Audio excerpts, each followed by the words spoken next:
Random little side quests that are easy to miss are sometimes the most interesting moments in video games. Some are heartwarming, some touching. Others are downright terrifying. Hi folks, it's Falcon, and today on gameranx, the 10 most unsettling strangers in open world games. Before we get going, just to give you a little disclaimer / teaser, we're not considering this our definitive list. We are definitely going to be coming back to this later because there is just an absolute ton of moments like this in video games, and they are usually really interesting moments. So without further ado, let's get going. At number 10 is the crying woman from Red Dead Redemption 2. For a game being about a cowboy, Red Dead Redemption 2 sure has a lot of creepy stuff in it. There's nothing really that spooky in the main story, obviously, but when you wander outside in the wilderness, you're bound to encounter some weird stuff once in a while. For example, this bizarre thing, it randomly happens in the swamps of Lemoyne at night.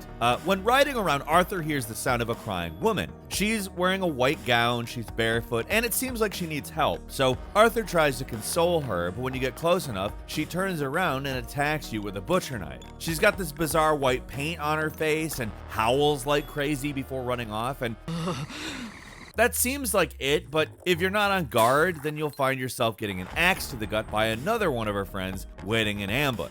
These are the Night Folk, a bizarre clan of bandits that hang out in the bayous of Lemoyne. You almost never encounter them normally. Almost all their encounters are random and rare, and they're actually pretty creepy and mysterious for this reason. Their weird white face paint and disgusting clothes make you think they're like ghosts or zombies at first, but they're really just some freaky raiders. The fact that they barely make any noise and don't talk when they fight you kind of makes them hard to notice, and if they get close enough, then it's basically over. This little encounter is basically right out of a horror movie. It is creepy as hell and totally unexpected.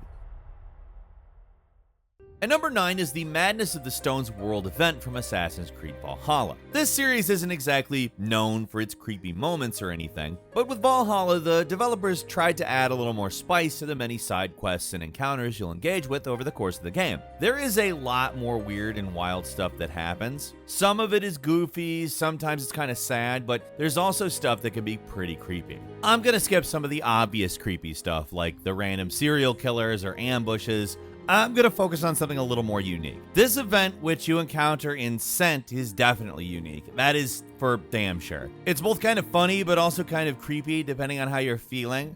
It's bizarre, totally easy to miss, so I think either way it deserves a mention. What happens is you see this dude standing in the middle of nowhere, counting rocks. He kind of seems like a madman, shouting at the rocks in a circle for some reason. The actual quest, simple as it gets, count the number of rocks and tell him how many there are. The guy's gone mad for whatever reason, and he counts a different number of rocks every time. So it seems simple enough, you just count the rocks. But when you give him the number, he seems to think that they're different than the last time you counted them, so just try it again. The only problem is, there is a different number of rocks this time. Try it again, and once again, the amount of rocks changes. The man says that now you're caught in its spell, and you black out. When you wake up again, there's now a rock where the guy was, and it ends the quest. Like, why did that happen? Just like some kind of existential nightmare or something? Or is it just a really creepy but also kind of funny quest? I don't know. It's probably the second one.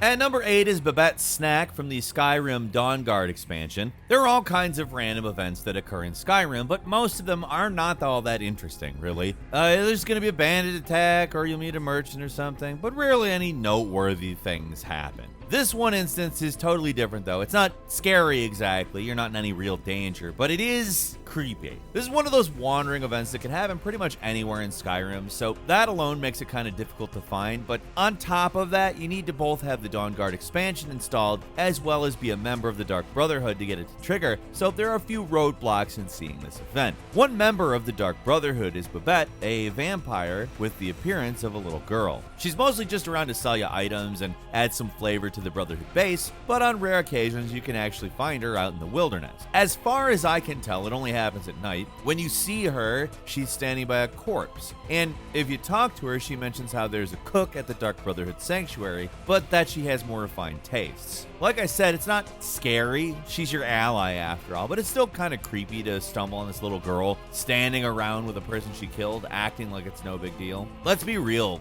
little kids in Skyrim can be creepy even in broad daylight, so this one's just kind of extra unpleasant. At number 7 is Flowers for a Lady in Red Dead Redemption 1. Here's a stranger mission from the original RDR that is as disturbing as it is sad. It's something that a lot of people probably started because the actual stranger's pretty easy to find, but didn't bother to finish. On the road from McFarlane's ranch to Thieves Landing, you can find this old man out in the field. He wants you to pick some flowers for his wife as a gift, which is kind of a pain, to put it mildly.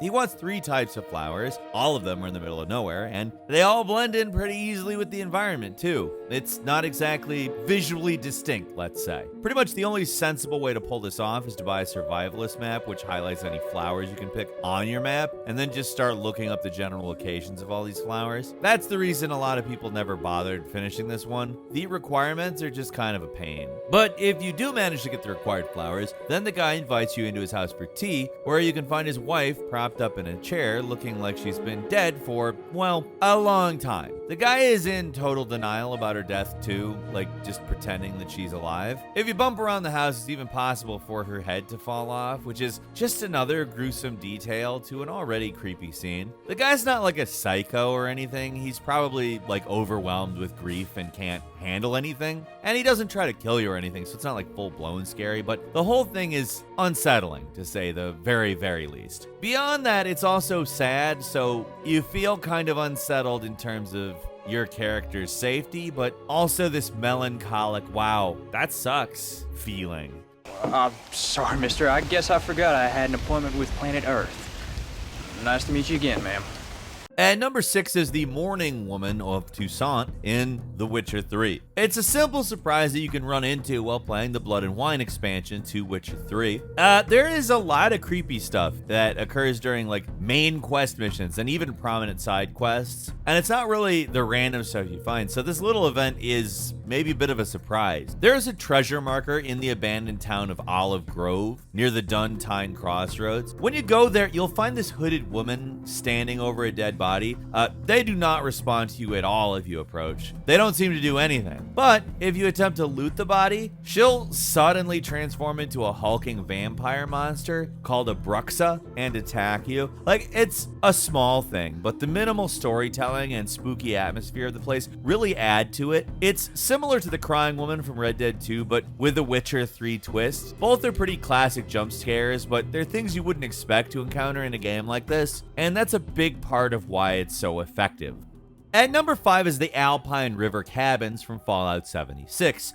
For all its faults, Fallout 76 actually has some pretty interesting areas to explore. It's rare that something really unique happens in them though, and that's how this unassuming little place stands out. When you approach the cabins, everything seems like super normal, but it doesn't take long for some weird stuff to start happening. Like, there's random shaking, ghostly screams, and the doors seem to open and close on their own. Inside the cabin, sometimes the pictures on the walls start spinning. Basically, it really seems like the place is haunted. The Bethesda Fallout games always had a kind of creepy vibe. I don't know what it is about them, but I always get kind of paranoid and creeped out, especially after playing a few hours, maybe late at night, and finding this place for the first time really weirded me out. The best part about this location is there actually is a lot more going on. If you explore the area a bit more, you'll find a treehouse with a computer in it that actually controls all the weird stuff going on. Like, all the spooky effects were just a way to get more attention on the cabins. It's basically a Scooby-Doo plot if Old Man Johnson had been dead for years, more or less, which is weird.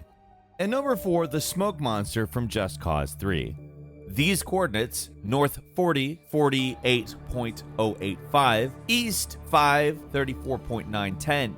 This is kind of an Easter egg / creepy encounter because it's 2021. The smoke monster from Lost isn't really a thing. The Just Cause games are just so big that they could drop an Easter egg at any random spot on the map, and 9 times out of 10 a player probably couldn't notice it. That's how big these worlds are, so the chances of running into this thing are actually pretty low. But man, if you did just find this on your own, I have a feeling it'd be pretty damn creepy. How it works is if you land at this random beach and look towards the lake like there's a sound. When you turn around to check it out, there's a literal smoke monster that kills some people and then disappears into the woods. To add to the creepiness, there's some wooden planks on the ground that just spell out run, and it's not kidding because this thing will kill you instantly if you get close enough to it. Yeah, it's just a reference to Lost and also appeared as an Easter egg in Just Cause 2, but the Just Cause 3 version is just a little more elaborate and freaky, at least to me. It's a pop culture reference, sure, but it'll kill you all the same, and if you wandered into the encounter without knowing about it, it'd be freaky as hell.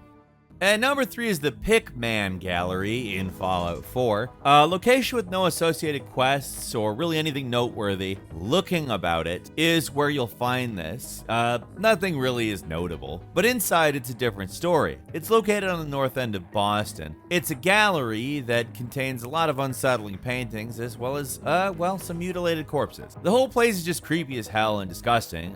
Between the bodies and the weird paintings, the whole place has got a pretty freaky vibe. But when you get into the basement, you find out what's making all these paintings. The artist is using human blood. To make matters worse, it's possible to help the freak out. The gallery is being attacked by raiders, and it's possible to help out Pickman. He'll thank you for his efforts and even give you a key to his safe, which contains a special knife, which was most likely the weapon that he used to kill all his victims. Of course, there's little stopping you from just killing him, but it doesn't make the place any less creepy. It's pretty cool when developers put in the extra effort to make unique assets for stuff like this, and the bizarre blood paintings really make this location notably creepy.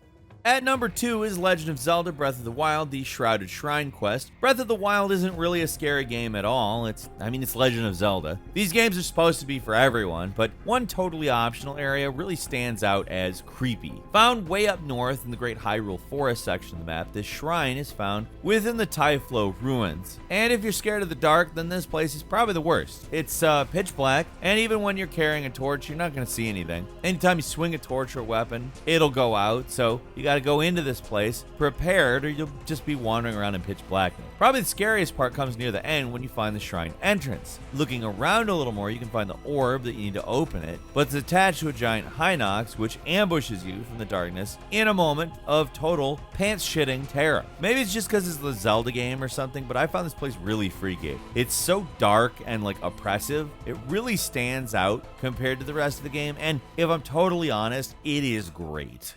Finally, at number 1 is the serial killer from RDR2. I had to put in at least one more from this game. There's so many creepy moments though. However, I feel like the whole hidden serial killer side quest is the creepiest of them all. It's likely that you'll run into at least one spot left behind by a psychotic murderer in the game, and these spots leave a hell of an impression. There's body parts strewn around, there's blood everywhere, and somewhere you can find a creepy note with a clue leading to some kind of treasure. I can't understate how disgusting some of these sites are. For most of Red Dead, the level of violence is like a puff of blood and a guy falling over, but the stuff you see at the 3 murder sites are like stuff that would make John Doe from 7 wince. It is nasty. If you follow the clues that got left behind, it'll lead you to a creepy basement that seems to be the killer's hideout. Examining a bloody knife stuck in a corpse and you'll suddenly get attacked from behind and get knocked out. And the only way to stop this dude is to throw a severed head at him to stun him. It's just really grotesque. This is one chance encounter that might keep you up at night, actually. That's all for now. Leave us a comment. Let us know what you think. If you like this video, click like. If you're not subscribed, now's a great time to do so. We upload brand new videos every day of the week. Best way to see them first is, of course, a subscription. So click subscribe and don't forget to click the notification bell. As always, thank you very much for watching this video. I'm Falcon. You can follow me on Twitter at Falcon the Hero. We'll see you next time right here on gameranx.